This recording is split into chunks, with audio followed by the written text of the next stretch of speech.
Hello everyone, कैसे हो आप सभी लोग। स्वागत है आप सभी का मैथ प्रो में। तो आज के सेशन में अपन प्रैक्टिस सेट 15 देखते हैं। चलते हैं फर्स्ट क्वेश्चन में। देखो फर्स्ट क्वेश्चन में क्या बोला गया है कि एक बहुपद समीकरण दे रखा है 5x² plus 5p minus 1x minus 2p plus 5 के शून्यांकों का योग एंड उनके गुणनफल के चौथाई के बराबर है। तो अपन को किसका मान बताना है? पी का मान बताना है। तो सबसे पहले अपन को जो बहुपद इक्वेशन होती है वो किस रूप में होती है आपको पता होगा। अगर द्विघात इक्वेशन देखें तो वो कौन सी होती है? A X square plus B X plus C equal 0, इस रूप में होती है ना। अगर मैं इसे बोलूं इनके शून्यांकों का योग बताओ, इस इक्वेशन के शून्यांकों का योग का फॉर्मूला क्या होता है? शून्यांकों का योग ये क्या होता है? माइनस का बी बाई ए। ठीक है। एंड अगर इनका गुणनफल बोलूं, इसका गुणनफल बोलूं तो गुणनफल क्या होता है? सी बाई ए। अगर जिसको ये पता है तो वो इक्वेशन इजीली कर लेगा। तो इस क्वेश्चन में अपन ये वाला फॉर्मूला लगाए तो किस लगाएंगे? देखो इसके शून्यांकों का योग पूछूं मैं, शून्यांकों का योग क्या हो जाएगा? माइनस का बी बाई ए होता है ना। तो माइनस का बी कितना है यहाँ पर? 5p-1। तो ये यहाँ पर क्या हो जाएगा? माइनस का 5p-1 एंड ए कितना है? 5। तो ये हो जाएगा। एंड इसके गुणनफल कितना हो जाएगा? गुणनफल कितना होगा अपने पास? सी बाई ए। कितना होता है? सी बाई ए। तो यहाँ पर सी कितना है? माइनस का 2p प्लस 5 अपॉन ए कितना है? 5। अब क्या बोला था कि शून्यांक उनके गुणनफल के एक चौथाई के बराबर है। तो शून्यांकों का योग कितना अपने पास? माइनस का 5p माइनस 1/5। ठीक है। वो किसके बराबर है? इसके एक चौथाई के बराबर है। ठीक है, इसके एक चौथाई के बराबर है और यहाँ पर लगा दिया माइनस का 2p+5। इसके जो गुणनफल है उसके एक चौथाई के बराबर है। तो ये इक्वेशन अपने कर लिया सेटिस्फाई। देखो ये माइनस है और ये माइनस, ये मैंने प्लस कर दिया। ठीक है, ये 5 से मैंने 5 कैंसिल आउट कर दिया। अब इस 4 को मैं इधर क्या करता हूँ? मल्टीप्लाई करता हूँ। तो कितना हो जाएगा? 5 को 20 p माइनस 4, ये कितना हो जाएगा? 2p+5। ठीक है, यहाँ से मैं इधर 2 को लेके जाऊंगा तो ये कितना हो जाएगा? 18p। और ये कितना हो जाएगा? 9। ठीक है, तो p बराबर मेरे पास कितना हो जाएगा? 9/18 मीन्स क्या होता है? 1/2 पॉजिटिव का। तो जो ऑप्शन नंबर कौन सा मिल रहा है? Option number D. ठीक है, नेक्स्ट पर चलते हैं क्वेश्चन नंबर 2। क्वेश्चन नंबर 2 में क्या बोला गया है? ये डाटा दिया हुआ है 58, 55, 53, 50 ईटीसी। यहाँ से लेके बोला है सबसे अधिक वजन वाला छात्र बताओ। तो सबसे अधिक वजन कौन सा दिख रहा है? 58। एक तो ये दिख रहा है और 58 के बाद में कौन सा दिख रहा है मेरे को? 59। इससे जो ज्यादा वजन वाला मेरे को कोई भी छात्र नहीं दिख रहा। तो इसमें बस यही पूछा कि सबसे ज्यादा वजन वाला कौन छात्र है? तो कौन सा है? 59। जो कौन सा ऑप्शन दिख रहा है? Option number C. ठीक है, नेक्स्ट पे चलते हैं क्वेश्चन नंबर 3। 3 में क्या बोला गया है? देखो इस आंकड़ों में सबसे कम बार आने वाला वजन किग्रा में बताओ। तो सबसे कम कौन सा आ रहा है? तो सबसे कम अभी तो इससे पीछे वाले क्वेश्चन में क्या बताया था? सबसे ज्यादा वाला। और अभी इस क्वेश्चन में क्या पूछा है? सबसे कम बार वाला। तो सबसे कम बार कौन आ रहा है? 50 आ रहा है ना। तो एक बार ही आ रहा है। तो सबसे कम बार आने वाला कौन सा है? 50। जो ऑप्शन नंबर कौन सा? Option number B. इसमें डाटा पढ़ के ही बताना बस। ठीक है, क्वेश्चन नंबर 4 में आंकड़ों का परास। तो सबसे पहले आप परास कब निकालो? जब आपको परास का मतलब पता होगा। परास मतलब क्या होता है? जो सबसे दिए गए आंकड़ों में जो सबसे अधिक है। ठीक है, दिए दिए गए आंकड़ों में जो सबसे अधिक बार आ रहा है। ठीक है, जो सबसे अधिक हो। सबसे अधिक बार नहीं आ रहा, सबसे अधिक हो। एंड जो सबसे कम हो। सबसे कम का अंतर। सबसे अधिक कौन आ रहा है? सबसे ज्यादा ज्यादा कौन सा आ रहा है? 59। और सबसे कम कौन सा है इसमें? 50। तो ये परास हो जाएगा कि 59 और -50 का अंतर ही क्या हो जाएगा? ये परास हो जाएगा। तो परास बराबर कितना हो जाएगा अपने पास? कितना हो जाएगा? 9। कितना हो जाएगा? 9। जो ऑप्शन नंबर कौन सा मिल रहा है? Option number D. ठीक है, नेक्स्ट पे चलता है क्वेश्चन नंबर 5। देखो इस क्वेश्चन में क्या बोला गया है कि देखो ए आर एस कौन सा है? ए आर एस ये आपको दे रखा 125। ठीक है, पी ए बी का मान बताओ, ये मान बताओ। तो इस मान को निकालने के लिए सबसे पहले आपको एक प्रॉपर्टीज पता होना चाहिए। क्या क्या क्या प्रॉपर्टीज पता होना चाहिए? कि मान लो जैसे कोई ये सर्कल है। ठीक है, मैं बोलूंगी ये कोई खंड है ए बी। ए बी क्या है? खंड है एक। ठीक है, यहां से इस खंड से मैं कोई एक वो बना रहा हूँ एंगल ऐसे। क्योंकि ये चाप है और इस चाप से मैं बोलूंगी ये खंड से थीटा कोण बन रहा है। और इसी ए बी खंड से मैं बोलूंगी इसके अपोजिट साइड से मैं कोई एक दूसरा कोण एंगल बना दूं। तो इन दोनों के एंगल का मान क्या होता है? इक्वल होता है। ठीक है, अब ये प्रॉपर्टीज लगाओ। देखो 125 है ना ये। अगर 125 है तो ये स्ट्रेट एंगल पर बना कोण कितना होता है? स्ट्रेट एंगल पर बना कोण कितना होता है? 180। तो यहाँ पर लिखता हूँ कि मैं बोलूंगी ए आर एस, समझाने के लिए A R S and A R P. Diagram में देखो इन दोनों का योग कितना होगा, 180 होगा ना, क्योंकि स्ट्रेट एंगल पर बना है, जिसमें इसका मान पता है, तो ए आर एस का मान कितना है, 125 plus A R P equal to 180। ठीक है, देखो ए आर पी का मान निकाल लूंगा यहाँ से। ए आर पी कितना होता है, 180 माइनस 125, तो यहाँ पर कितना मिल जाएगा आपको, 55 डिग्री। ये 55 डिग्री मिल जाएगा, ये कितना डिग्री मिल जाएगा, 55 डिग्री मिल जाएगा। अब एक प्रॉपर्टी और बताओ मुझे, कौन सी, कि मान लो कि ये सर्कल है, ठीक है, और ये इसका डायमीटर है। देखो सर्कल के डायमीटर से उसके सरकमफ्रेंस पर अपन कोई भी एंगल बनाए तो वो ऑलवेज कितना डिग्री का होता है, 90 डिग्री का होता है। तो ये प्रॉपर्टीज भी याद रखनी है। ठीक है, तो देखो ये सर्कल की क्या है, देखो ये कि ये क्या दे रखा है, सेंटर, तो यहाँ से ए बी क्या हो गई, उसका डायमीटर ही तो हो गया। तो डायमीटर पर जितना भी कोण बनाएंगे तो वो कितना होगा, ऑलवेज 90 डिग्री का होगा ना। ये टोटल 90 डिग्री का है, अगर ये टोटल 90 डिग्री का तो ये 55 बच गया, तो ये कितना बचेगा अपने पास, 35 डिग्री बचेगा ना, 35 डिग्री बचेगा ना। अब देखो दूसरे दूसरे उससे देखो पेन से, अब मैं बोलूँ, देखो ये चीज, ये खंड ले लो एपी, ये लगाना है आप लोगों को ये वाला, ठीक है, एपी, जिसमें देखो ये खंड देखो, ये अगर ये 35 है तो इसके अपोजिट में यहाँ पर ये कौन बनाएंगे तो ये भी कितना होगा, 35। ठीक है ना, ये भी कौन कितना होगा, 35। तो ये तो कौन पूछा है, पी ए बी, तो ये कौन क्या हो जाएगा, 35। ऑप्शन नंबर कौन सा मिल रहा है, ऑप्शन नंबर ए। ठीक है, नेक्स्ट पर चलता है क्वेश्चन नंबर 6। इसमें क्या बोला गया है कि देखो दी गई आकृति है जिसको बीसी पैरेलल है, ये इसके पैरेलल है किसके, डीई के। ठीक है, तो क्या पूछा है, अक्ष का मान बताओ। देखो अक्ष का मान बताने के लिए मैं बोलूँ इसको आगे बढ़ा दो, अगर पैरेलल होगी तो इसको आगे बढ़ाएंगे तब भी क्या नहीं, ये आगे कटेगी नहीं। तो देखो अब कैसे इसको कैसे सोल्व करेंगे, तो सबसे पहले अपन को एक प्रॉपर्टी पता होना चाहिए। देखो अगर कोई दो पैरेलल लाइन है और इनको कोई एक तिरक लाइन काट रही है, ठीक है, तो जो ये कोण और जो ये कोण और ये कोण होता है ना, ये हमेशा बराबर होता है। मान लो इसको एक दो बोल देता हूँ, इसको दो, तो इनका नाम क्या होता है, संगत कोण। ये क्या होते हैं, संगत कोण, जो ऑलवेज क्या होते हैं, बराबर होते हैं, एक बराबर दो। देखो अगर मैं बोलूँ, ये देखो इसको आगे बढ़ा के देख लो ऐसे, और इसको भी आगे बढ़ा के देख लो। ठीक है, तो ये क्या, अगर ये कोण और ये कोण क्या होंगे, बराबर होंगे, किस कोण से, प्रॉपर्टी से, किस प्रॉपर्टी से, संगत कोण। तो 38 बराबर क्या हो जाएगा, अक्स। 38 बराबर ये हो जाएगा, सॉरी इसका नाम दे देते अपन क्यों। 38 बराबर हो जाएगा क्यों, किस किस प्रॉपर्टी से, संगत कोण से। ठीक है, अब देखो ये स्ट्रेट लाइन होगी ना इस पर, ये स्ट्रेट लाइन होगी ना यहाँ से, तो देखो 180 होता है स्ट्रेट पर, तो 180 में से अगर मैं 122 निकालूंगा तो कितना बचेगा अपने पास, 180 में से 122 निकालूंगा तो कितना बचेगा, 180 में से 22 निकालूंगा तो कितना बचेगा, 58 डिग्री। कितना बचेगा, 58 डिग्री। तो ये 58 आ गया। अब देखो ये ट्रायंगल ही तो बन रहा है, तो ट्रायंगल ए क्यू बी में देखो, ट्रायंगल ए का मान अक्स है, एक का मान कितना है 38 और एक का मान कितना है 58 डिग्री। ठीक है, इन तीनों का योग कितना होता है 180। ठीक है, अक्स बराबर निकालेंगे तो कितना होगा 180 एंड माइनस 38 और माइनस 58। तो 38 माइनस 58 कितना हो जाएगा 96। तो 180 में से मैं अगर मैं 96 निकालूंगा तो यहाँ से कितना बचेगा अपने पास, 84 डिग्री। कितना बचेगा, 84 डिग्री। तो अक्स का मान कितना आएगा 84 डिग्री। जो ऑप्शन नंबर कौन सा मिल रहा है, option number B. Question number 7 पे चलते हैं। क्वेश्चन 7 में क्या बोला गया कि दिलीप राय ने अमरजीत से 9 प्रतिवर्ष के साधारण ब्याज पर 24,000 रुपए उधार लिए, तो उस राशि ज्ञात कीजिए जिसे 3 वर्ष के बाद वापस करनी होगी। तो अपन को क्या बताना है, अमाउंट बताना है। वापस कौन से करेगा, अमाउंट के साथ ही तो करेगा। तो सबसे पहले तो यहाँ से अपन देखो ऐसा ही निकाल सकते हैं, एक तरीका तो ये ऐसा ही निकालें, 24,000 पर 9 प्रतिवर्ष की दर से 3 ईयर्स के लिए। अगर ऐसा ही निकालूंगा तो कितना हो गया, देखो दो बिंदु से दो बिंदु गया, ये कितना हो गया 240 और ये कितना हो गया 2927। ठीक है, 240 2927 कितना हो जाएगा 6480। कितना आएगा 6480। ये क्या मिला, मिला अपन को एस आई। तो अमाउंट निकालने के लिए क्या करेंगे, एस आई में प्रिंसिपल जोड़ देंगे। ठीक है, तो एस आई कितना मिला 6480, प्रिंसिपल कितना था 24,000। तो यहाँ से अमाउंट कितना आया अपने पास 30,480। एक तरीका तो ये है कि अपन इसको फॉर्मूले लगा करें, पहला तरीका। दूसरा तरीके में क्या बोलेंगे कि अपन इफेक्टिव रेट से करें। तो 9 ईयर्स के 9% की दर से अगर 3 ईयर्स में उसको कितना ब्याज मिलता है, टोटल 27% मिलता है ना। अगर मान लो कि मैं बोलूँ कि 100 रुपए उसका प्रिंसिपल होता है, अगर अगर 27 रुपए का ब्याज मिलता है तो अमाउंट कितना हो जाता है 127 रुपए हो जाता ना। 100 में 27 जोड़ देते तो अमाउंट मिल जाता। तो देखो 127 की वैल्यू तो पूछी है, 100 की वैल्यू क्वेश्चन में दी हुई है। देखो 24,000, 24,000 किसकी वैल्यू है 100 की वैल्यू है, और 127 की वैल्यू पूछी है। डायरेक्ट यहाँ से क्या निकलता, अमाउंट निकलता।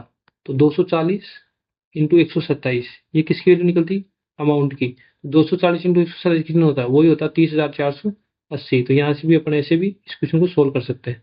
ठीक है, जो ऑप्शन नंबर कौन सा दिख रहा है, ऑप्शन नंबर डी। ठीक है, क्वेश्चन नंबर 8 पे चलते हैं। क्वेश्चन नंबर 8 में क्या बोला गया है, देखो जावेद ने वार्षिक रूप से चक्र जो संयोजित चक्रवृद्धि ब्याज है 2 वर्ष के लिए 10,000 रुपये उधार दिया एंड 2 वर्ष के बाद में 12,544 रुपये का भुगतान किया। यदि साधारण ब्याज पर राशि दी गई होती तो उसमें क्या होता, बचत कितनी होती। ठीक है, तो सबसे पहले मैं बताऊँ अमाउंट का फॉर्मूला बताओ यहाँ से, क्योंकि अमाउंट का फॉर्मूला इजीली लग जाएगा 2 ईयर्स के लिए है ना।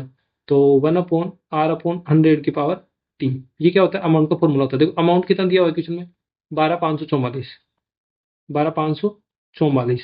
अब प्रिंसिपल कितना दिया हुआ है, 10,000। ठीक है, अब मेरे को रेट निकालनी है तो मैं रेट को ऐसे ही रखूंगा, और कितना टाइम के लिए, 2 ईयर्स के लिए।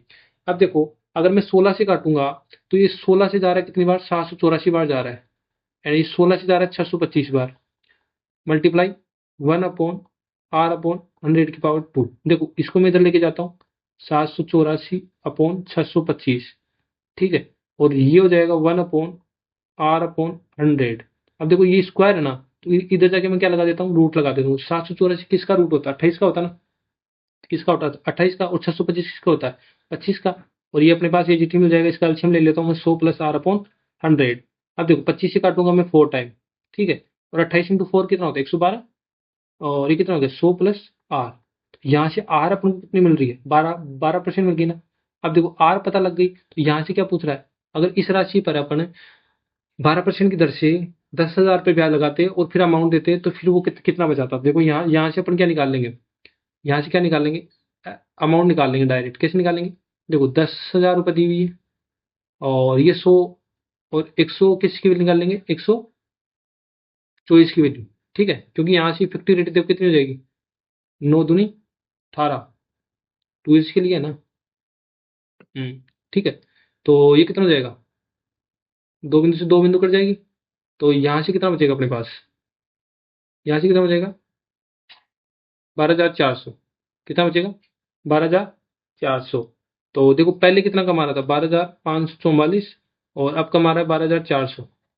तो अब इन दोनों का डिफरेंस ही पूछा है, तो कितना हो जाएगा डिफरेंस, 144। कितना हो जाएगा, 144। ठीक है ना, तो इस पर देखते हैं नेक्स्ट।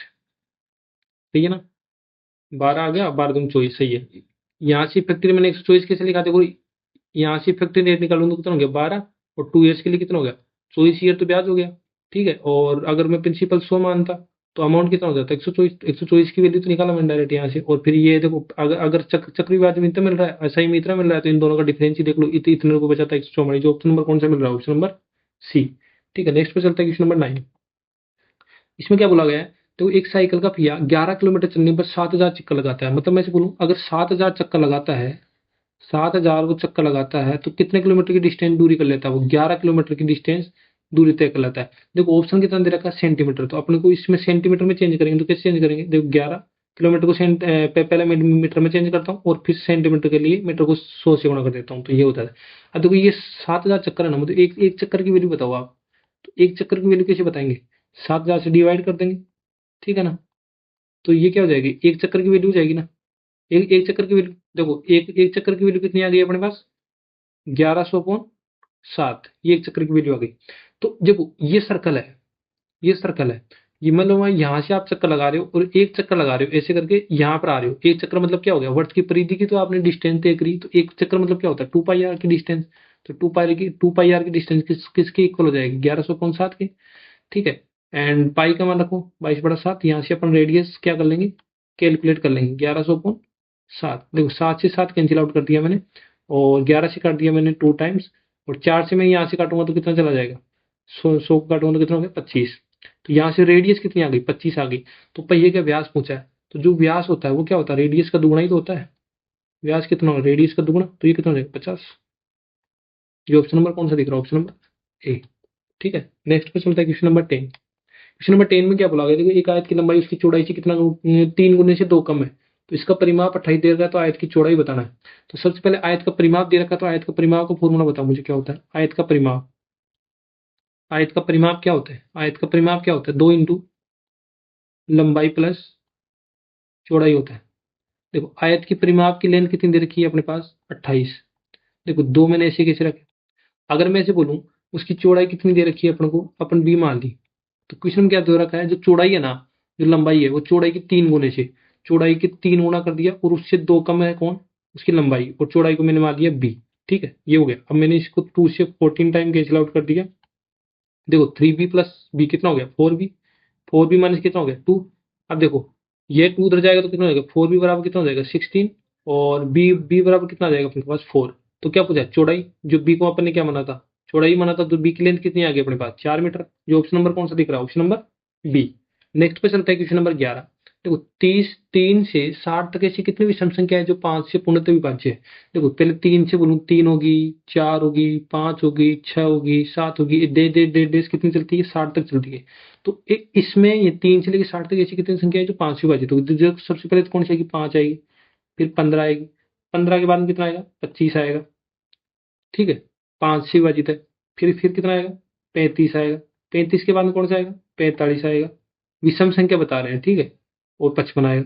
इन संख्या के अलावा कोई भी विषम संख्या नहीं है जो 5 से विभाजित होगी। तो ये टोटल संख्या कितनी है 6। तो यही पूछा है, तो टोटल संख्या कितनी है 6, option number A. Question number 12 में चलते हैं। जो 300 से 1000 तक के बीच में कुल कितनी शास्त्रीय संख्याएं विभाज्य हैं। देखो 300 एंड 1000, इसके बीच में 7 से डिवाइड निकालना है। तो सबसे पहले आपको क्या काम करना है, पहले ऐसे बताओ 300 से जस्ट पास में ऐसी कौन सी संख्या है जो 7 से डिवाइड होती है। तो मैं ऐसे बोलूंगी 301 में पूरा पूरा 7 का विभाजित जाता है।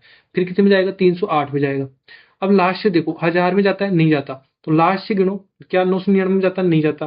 फिर गिनो किस में जाता है, 998 में जाता है, नहीं जाता। फिर ऐसे आप चेक करोगे ना, तो ऐसे ऐसे चेक करोगे तो लास्ट में आएगी, सबसे लास्ट में 994, जो 7 से डिवाइड करता है। तो एक सीरीज बन जाएगी, क्या सीरीज बन जाएगी 308, 301, 308, 315 और डेज डेज डेज 394 जल्दी।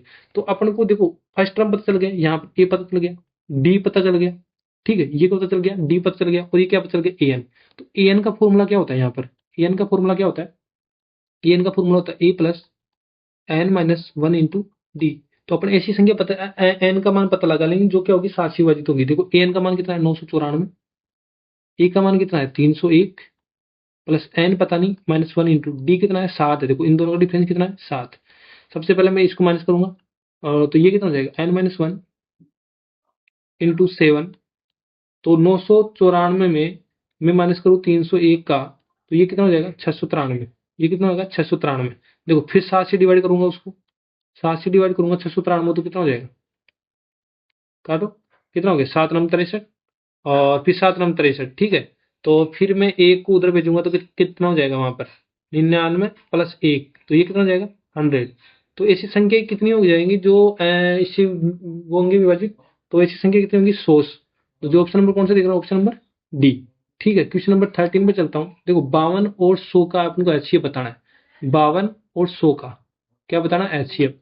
देखो 52 को क्या लिख सकता हूँ 13 इंटू 4, 13 चौक 52, और 100 को क्या लिख सकता हूँ 25 इंटू 4। तो दोनों में कॉमन क्या आ रहा है 4, तो इनका एचसीएफ कितना आ जाएगा, एचसीएफ कितना आ जाएगा 4। जो ऑप्शन नंबर कौन सा दिख रहा है, option number B. Question number 14 पे चलते हैं। क्वेश्चन नंबर 14 क्या बोला गया है, दो संख्याओं का लस्य और उनका मत्स्य का गुणा कितना दे रखा है 91 गुणा दे रखा है।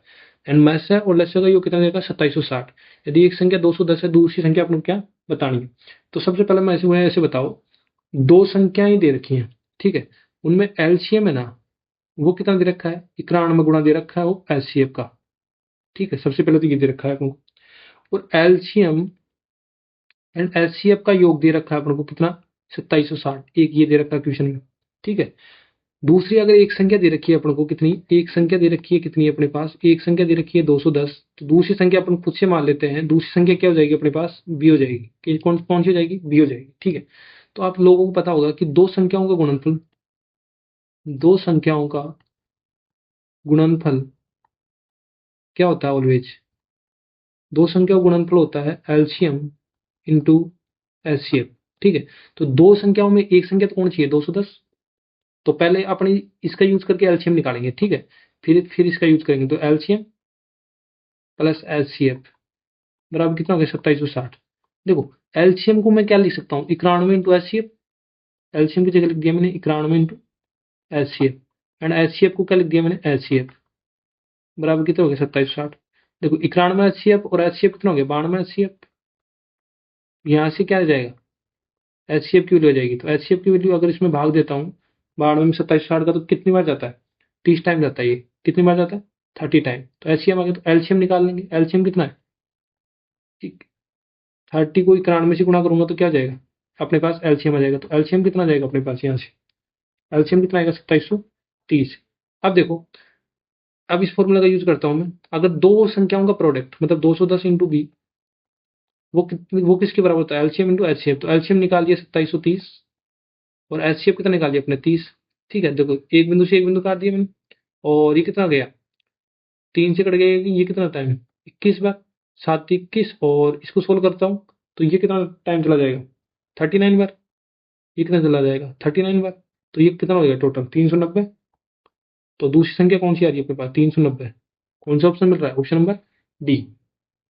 ठीक है, क्वेश्चन नंबर 15 पे चलते हैं। देखो इसको सोल्व करना है, तो इसको सोल्व करने के लिए पहले आपको बेसिक से समझ लो। देखो मान लो मैं दूसरा एग्जांपल लेता हूँ कि मान लो 0.7 है, इस पर बार लगा हुआ है, तो इसको कैसे सोल्व करोगे।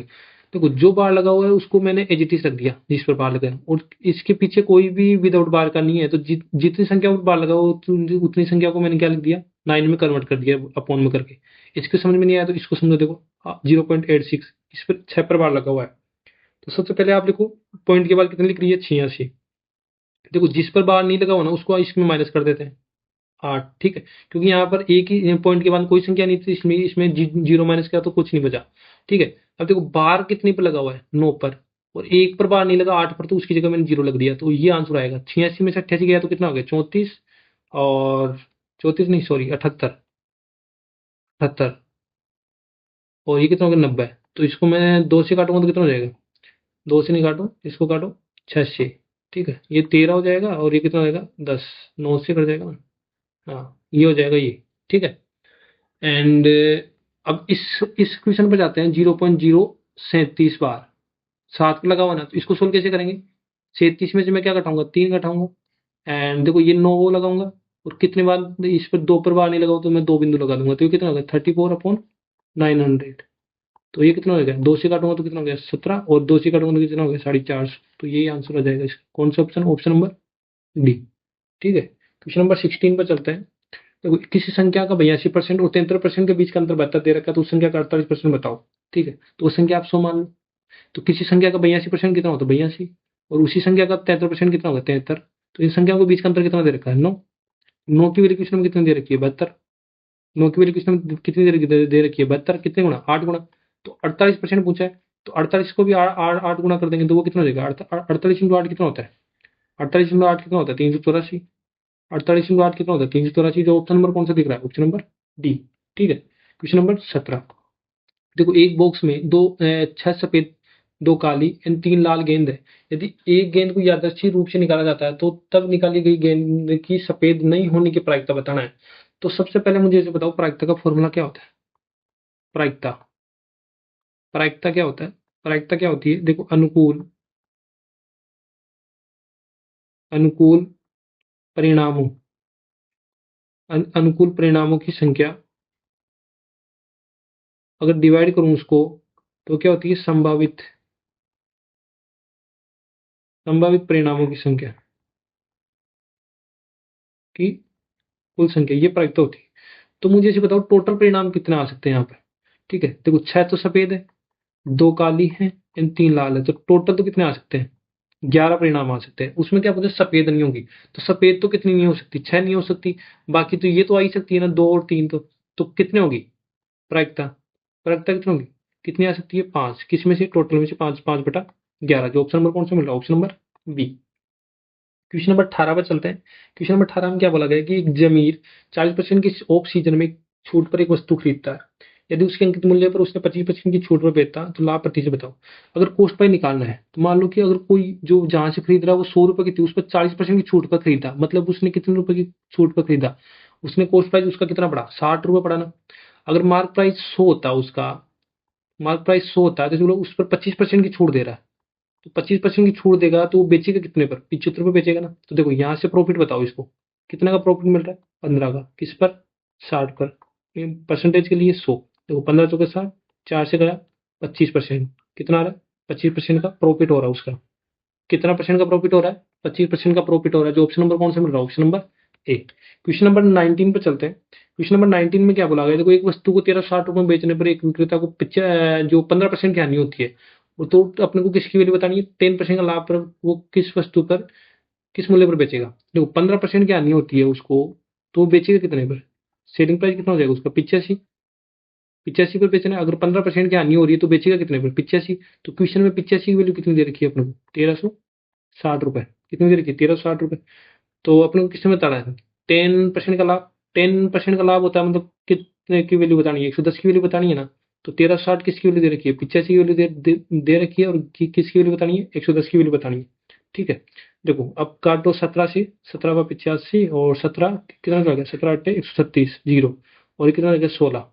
तो 16 × 110 कितना हो जाएगा, 1760। कितना हो जाएगा 1760। तो इस वस्तु पर बेचना तो चाहिए, इतने रुपए में बेचना चाहिए जिस पर उसको कितना होगा, 10% का प्रॉफिट होगा। कौन सा ऑप्शन मिल रहा है, ऑप्शन नंबर बी। 20 पे चलते हैं।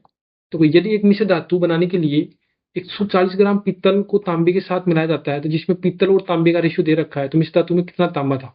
तो मैं बोलूँ पीतल और तांबा दोनों का रेशियो दे रखा है अपन को। पीतल का रेशियो कितना दे रखा है 4, और तांबा का रेशियो कितना दे रखा है 3। ठीक है, तो मैं बोलूँ पीतल की मतलब 104, 4 की वैल्यू कितनी दे रखी है, 140, 3 की वैल्यू पूछा ना।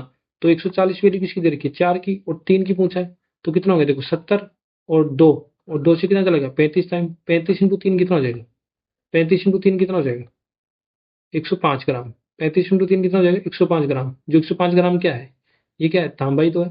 तांबा की वैल्यू पूछा है 3। तो 105 ग्राम कौन सा ऑप्शन है, ऑप्शन नंबर बी। 21 पर चलते हैं। 21 में क्या बोला गया, देखो एक सुखदेव और बलदेव के दादाजी ने 2150 रुपए की राशि को इतने इतने रुपए में विभाजित कर लिया। अगर दोनों ने अपने जो हिस्सा प्राप्त हुआ था उसमें से 100 रुपए का दान कर दिया, तो बताओ उनके पास अब राशि का अनुपात क्या हो जाएगा। तो सबसे पहले मैं लिखता हूँ सुखदेव। सुखदेव है एक तो, और एक कौन है, बलदेव।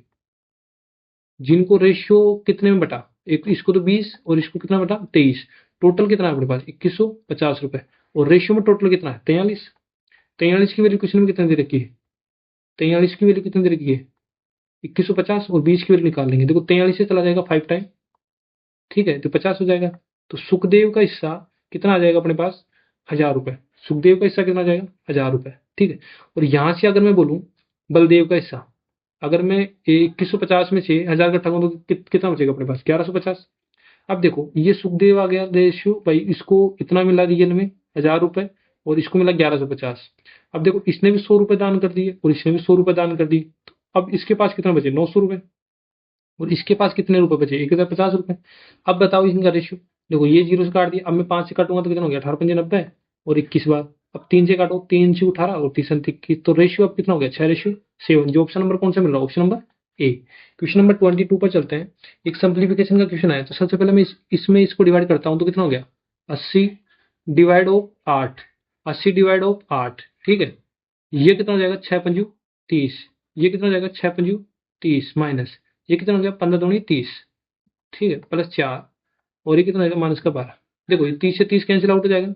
तो देखो इसमें डिवाइड करूंगा तो ये कितना होगा 10, और ये कितना हो जाएगा 4, और ये कितना होगा -12। तो यहाँ से कितना 16 हो रहा है -8।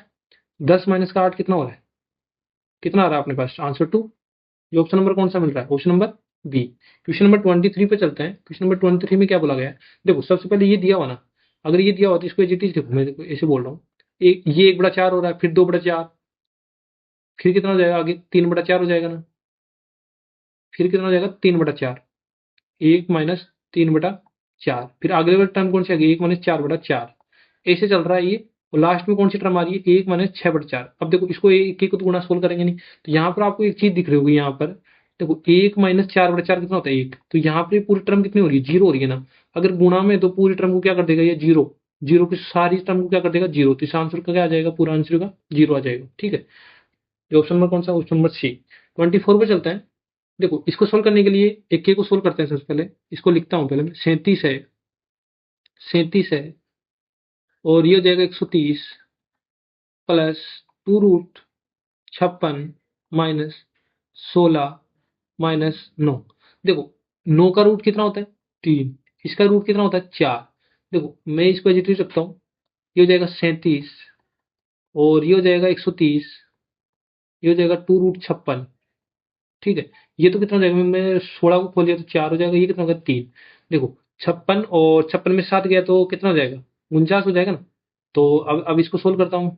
देखो 37 ऐसे रख दिया प्लस 130 ऐसे रख दिया, और इसको सोल्व करूंगा तो ये कितना 49 कितना हो जाएगा, 49 को कितना रूट होता है 7, 2 × 7 हो जाएगा। ये कितना हो गया 14, ये कितना हो जाएगा 144। तो इसको खोलता हूँ, कितना हो गया 37 प्लस 144 किसका रूट होता है 12 का। ठीक, अब ये कितना हो जाएगा 49, ये कितना हो जाएगा 49, 49 किसका रूट होता है 7 का। ठीक है, ऑप्शन नंबर कौन सा है, ऑप्शन नंबर डी। 25 पर चलते हैं। 25 में क्या बोला गया, देखो इस जल में एक नाव की गति 14 किलोमीटर प्रति घंटा दे रखा है। धारा की दिशा में अगर वो जाते हैं तो 1 घंटा 45 मिनट लगते हैं 28 किलोमीटर की दूरी को। तो धारा की गति बताओ। तो धारा की गति के लिए सबसे मैं बोलूँ नाव की गति कितनी है, नाव की गति कितनी दे रखी है अपन को 14 किलोमीटर पर आवर। ठीक है, टाइम दे रखा अपन को 1 घंटे और 45 मिनट। डिस्टेंस दे रखी है अपन को 28 किलोमीटर। धारा की गति यहाँ पर नहीं दे रखी, वो फाइंड करनी है अपने मान लिया 80 किलोमीटर प्रति घंटा। अगर मैं बोलूँ धारा की दिशा में, धारा की दिशा में जाएगा तो क्या हो जाएगा प्लस हो जाएगी ना। टाइम निकालना है धारा की दिशा में, अगर देखो डिस्टेंस अपॉन स्पीड करूंगा तो क्या आएगा टाइम आएगा। डिस्टेंस कितनी देर की क्वेश्चन में 28 किलोमीटर, और धारा की दिशा में जाएंगे तो दोनों डिस्टेंस क्या हो जाएगी प्लस हो जाएगी, तो 14 प्लस अक्स। और टाइम कितना दे रहा है क्वेश्चन में 1 घंटे। और अगर 45 मिनट को मैं हावर में चेंज करूंगा तो 45/60, तो ये कितना हो गया 15 से 45, 15 चौके 60। देखो इसको सोल्व करूंगा तो 28/14 प्लस एक्स, तो ये कितना हो गया 4×3 7/4। देखो 7 चौक 28, और इसको मैं मल्टीप्लाई करता हूँ तो कितना हो जाएगा 16। तो अक्स बराबर कितना आएगा मेरे पास 2 किलोमीटर प्रति घंटा। ठीक है, जो क्या है धारा की दिशा है, धारा की गति है। जो ऑप्शन नंबर कौन सा दे रहा है, option number C. Question number 26 पर चलते हैं। क्वेश्चन नंबर 26 क्या बोला गया है, टाइम एंड वर्क का है। 12 पुरुष एक कार्य को 16 दिन में कर सकते हैं, 32 महिलाएं उसी कार्य को 12 दिन में कर सकती हैं। तो 8 पुरुष और 8 महिलाएं ने मिलकर 12 दिन तक तो कार्य कर लिया, जिसके बाद महिला ने छोड़ दिया और 8 पुरुष और शामिल हो गए। तो बताओ पुरुष शेष कार्य को कितने दिन में पूरा करते हैं। सबसे पहले मैं इसे बताऊं तो यहाँ पर ये लिखो कि 12 मेन एक कार्य को कितने दिन में कर सकते हैं 16 दिन में कर सकते हैं। तो ये कितना हो गया टोटल वर्क हो गया। ठीक है, अगर मैं बोलूँ कि 32 वुमेन एक कार्य को 12 दिन में कर सकती हैं, तो ये 32 वुमेन द्वारा टोटल कार्य हो गया। तो ये भी टोटल कार्य, ये भी टोटल कार्य है, तो यहाँ पर क्या हो गया दोनों बराबर हो गए। तो यहाँ से अपन क्या निकाल लेंगे एफिशिएंसी निकाल लेंगे मेन और वुमेन की। तो 12 से मैंने काट दिया 12 एंड 16 से मैंने काट दिया 2 टाइम्स। ठीक है, तो यहाँ तो क्या बचा मेन, और इधर कितना बच रहा है 2 वुमेन। तो मेन और वुमेन की एफिशिएंसी का रेशियो कितना आ गया 2:1। ये आ गया ना। अब मैं इसे बोलूँ यहाँ से आप टोटल वर्क निकाल लो। टोटल वर्क किसी भी एक इक्वेशन में रख के इक्वल ही आएगा, क्योंकि अगर मैं 12 रखता हूँ तो मेन की जगह क्या रखूंगा 2 × 1 × 16। तो 24 × 16 कितना होता है 12 24, 24 × 16 कितना हो गया 384। तो ये टोटल वर्क आ गया अपने पास। अब क्या बोला गया है देखो 8 पुरुष और 8 महिलाओं ने 12 दिन तक कार्य किया। तो देखो 8 मेन और 8 वुमेन ने कितने दिन तक कार्य किया 12 दिन तक कार्य किया। तो देखो इनकी एफिशिएंसी रख देंगे तो अपने पता लग जाएगा कितने दिन तक कार्य किया, 12 दिन तक कार्य किया तो कितना कार्य कर लिया। देखो 8 इंटू मेन की जगह मैंने 2 रखा और वुमेन की जगह कितना रखा मैंने 1 रखा, मल्टीप्लाई किया 12 से। तो ये कितना हो गया देखो 8 16, 16 और 8 कितना हो गया 24, 24 इंटू 12 कितना होता है 288। तो 8 दिन मतलब 12 दिन तक इन्होंने इतना कार्य कर लिया। तो शेष कार्य कितना बचा अपने पास, इतना कार्य कर लिया। तो टोटल कार्य 384 था, अब इतना कर लिया इन्होंने, तो शेष कार्य कितना बचा अपने पास, शेष कार्य कितना बचा, ये 88 है ना। तो शेष कार्य कितना बचा अपने पास 96। अब देखो 96 कौन कार्य करे, अगर महिला छोड़ दिया तो 8 पुरुष और शामिल हो गए, मतलब 8 मेन तो थे और 8 मेन और आ गए महिलाओं की जगह। तो वो कितने दिन में करेंगे, तो पहले सबसे पहले ये देखेंगे इनकी एफिशिएंसी कितनी हो जाएगी 2 प्लस कितना हो गया 8 × 2 मतलब 16 16 32, इनकी एफिशिएंसी 32 हो जाएगी इस काम को करने के लिए। तो कितने दिन लगाएंगे 32 या 96, 3 दिन लगा देंगे शेष कार्य करने के लिए इतने पुरुष। तो ऑप्शन नंबर कौन सा रहेगा, ऑप्शन नंबर ए। ठीक है, क्वेश्चन नंबर 27 पर चलते हैं। देखो एक पुरुष एक महिला के एक कार्य द्वारा 8 और 12 दिन में कर सकते हैं, तो 2 पुरुष कितने दिन में करेंगे। सबसे पहले मैं यही बताऊंगा कि एक मेन अगर 8 दिन में कार्य करता है तो ये टोटल वर्क हो गया, और एक महिला ही अगर 12 दिन में कार्य तो ये टोटल वर्क हो गया। तो टोटल वर्क को बराबर कर देंगे, तो यहाँ से क्या निकालेंगे एफिशिएंसी का रेशियो निकालेंगे। तो ये कितना हो गया 4 दूनी 8, 4 3 12। तो मेन और वुमेन की जो वुमेन है उनकी एफिशिएंसी का रेशियो कितना आ गया 3:2 आ गया। ये एफिशिएंसी का रेशियो आ गया। अब पूछा क्या है कि अगर 2 पुरुष, पहले यहाँ से वो निकाल लेते हैं क्या टोटल वर्क, टोटल वर्क निकालेंगे तो किसी भी एक इक्वेशन में रखेंगे तो 1 × 3 × 8 रखा, तो यहाँ से टोटल वर्क कितना आ गया 24 आ गया। अब क्या बोल रहा हूँ मैं कि अगर 2 पुरुष 2 मेन और 3 वीमेन, ठीक है, कितने दिन में कार्य करें, तो यहाँ से इनकी एफिशिएंसी निकाल लेता हूँ। अगर ये 3 करेगा और ये कितना करेगा 2, तो कितना हो गया 6 और ये 6 12। अगर ये दोनों मिलकर करते हैं तो 12 के साथ करेंगे कार्य, तो टोटल कितना हो जाएगा मेन और वुमेन का 24/12। कितना दिन लगा देंगे दोनों, 2 दिन। 2 दिन में क्या कर लेंगे, काम समाप्त कर देंगे। जो ऑप्शन नंबर कौन सा मिल रहा है, option number D. Question number 28 पर चलते हैं। क्वेश्चन नंबर 28 में क्या बोला गया है, देखो एक समतल भूमि पर खड़े एक्स और वाई दो टावर के शीर्ष से उनके समतल को मिलाने वाली रेखा के मध्य बिंदु पर क्रमशः 60 और 30 डिग्री कोण बनाते हैं। एक्स वाई का मान बताओ। तो सबसे पहले बताऊं तो मैं, ये एक है और एक ये है, ठीक है।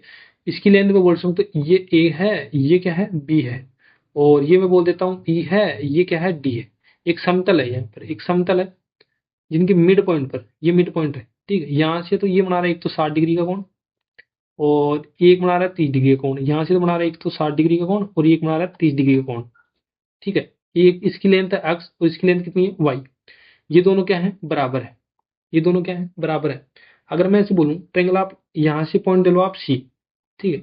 ट्रेंगल ऑफ आप एबीसी में देखो, ट्रेंगल ऑफ एबीसी में देखो, यहाँ से मैं बोलूं 1060, 1060 क्या होता है A B upon B C, ठीक है। 1060 का मान कितना होता है √3। ए बी का मान कितना दे रहेगा एक्स और बी सी का मान बी सी रख लो, तो यहाँ से बी सी की वैल्यू निकाल लो। बी सी की वैल्यू कितनी हो जाएगी एक्स अपॉन √3, राइट। अब यहाँ से मैं बोलूँ ट्रेंगल ऑफ आप देखो, triangle of C D E, triangle of C D में देखो, तो मैं इस यहाँ पे बोलूँ 1030 लगाओ। 1030 लगाओगे तो क्या हो जाएगा C D upon E D, E D upon C D. इसका मान कितना होगा 1/√3, और ई डी का मान वाई है और सी डी का मान सी डी रख दो, तो सी डी की वैल्यू निकालोगे तो क्या हो जाएगा यहाँ पर √3y। तो क्योंकि देखो बी सी बराबर सी डी है, यहाँ से ये देखो अगर बराबर दे रखा है मिड पॉइंट है तो बी सी बराबर क्या है सी डी। तो इन दोनों को क्या कर दो, बी सी बराबर सी डी है तो इन दोनों इक्वेशन को क्या कर दो बराबर कर दो, इन दोनों इक्वेशन को बराबर कर दो, ठीक है। तो यहाँ क्या है, यहाँ क्या हो जाएगा एक्स अपॉन √3, ये हो जाएगा √3y। देखो ये इधर इधर लेके जाऊंगा तो कितना हो जाएगा, इधर लेके जाऊंगा तो क्या हो जाएगा, और y को नीचे ले आओ तो कितना हो जाएगा 3:1। तो एक्स और वाई का रेशियो तो पूछा है तो कितना हो रहा है 3:1। जो ऑप्शन नंबर कौन सा मिल रहा है ऑप्शन नंबर ए, ठीक है। 28 हो गया। 29 पे चलते हैं। देखो क्या दे रखा है 3 नहीं √3 sine theta minus cos theta बराबर 0 दे रखा है, जहां थीटा एक न्यून कोण है तो इसका मान बताना है। तो सबसे पहले मैं जो तो या तो आप थीटा बराबर 30 पुट कर लो, इसमें पुट करके देखेंगे, ये बार 30 पुट करेंगे फिर 45 पुट करेंगे, जो सेटिस्फाई कर रहा है वो कर लेंगे। जिसको पता नहीं चल रहा कि भाई थीटा का मान कैसे कैसे पुट करें तो वो ऐसे भी निकाल सकता है। जिसको पता नहीं चल रहा कि अपन थीटा बराबर 30 रखें, देखो कोस थीटा को उधर लेके जाओ तो कितना हो जाएगा ये कोस थीटा। अब देखो, अब इस साइन थीटा को इस कोस थीटा को इधर ले जाओ और उसको उधर ले जाओ √3 को, तो ये तो कितना हो जाएगा sine theta upon cos theta, और ये कितना हो जाएगा 1/√3। तो ये क्या होता है sine theta upon cos theta, tan theta होता है ना, टेन थीटा 1/√3। और टेन थीटा 1/√3 किस पर होता है थीटा बराबर 30 डिग्री। यहाँ से वैसे भी निकाल सकते हैं। अब इसी क्वेश्चन में जो पूछा है वहां पर थीटा का वो 30 डिग्री रख लो, तो कोस थीटा 30 किस पर होता है √3/2 का होल क्यूब माइनस √3 इंटू 1/2 का होल क्यूब। इसको सोल्व करो तो ये कितना हो जाएगा 3√3/8 माइनस 3√3/8। तो यहाँ से सोल्व करूंगा तो कितना हो जाएगा 2√3/8। तो ये इससे कैंसिल आउट हो जाएगा तो कितना हो जाएगा 4। तो आंसर कितना आ रहा है अपने पास 3/√3/4। कौन सा मिल रहा है option, option number B. Last and final पे जाते हैं क्वेश्चन नंबर 30। इसमें क्या बोला गया देखो, ये डाटा दिया हुआ है, बोला जो पर्यवेक्षण है जो सबसे उबनिष्ठ मान, जो मतलब जो सबसे ज्यादा बार आ रहा है, सबसे ज्यादा बार किसमें आता है बहुलक में आता है। मतलब ये थोड़े लैंग्वेज चेंज है, पूछा क्या है बहुलक ही पूछा है। तो सबसे ज्यादा कौन सा आ रहा है देखो 53 एक बार आ रहा है, यहाँ पर 53 2 बार आ रहा है, फिर 53 3 बार आ रहा है, 4 बार, 5 बार, 6 बार, 7 बार, ठीक है। और भी आ रहा है कहीं पर, देखो एक बार 8 बार, 8 बार आ रहा है ना। तो यही डाटा आ रहा है 53 सबसे ज्यादा बार आ रहा है, कितनी बार आ रहा है 8 बार। तो सबसे बार ज्यादा बार पूछा है तो कौन सा आ रहा है उबनिष्ठ बार 53 आ रहा है। जो ऑप्शन नंबर कौन सा है ऑप्शन नंबर ए, ठीक है। तो आज की वीडियो में इतना ही, मिलते हैं नेक्स्ट वीडियो में। Thank you for watching this video.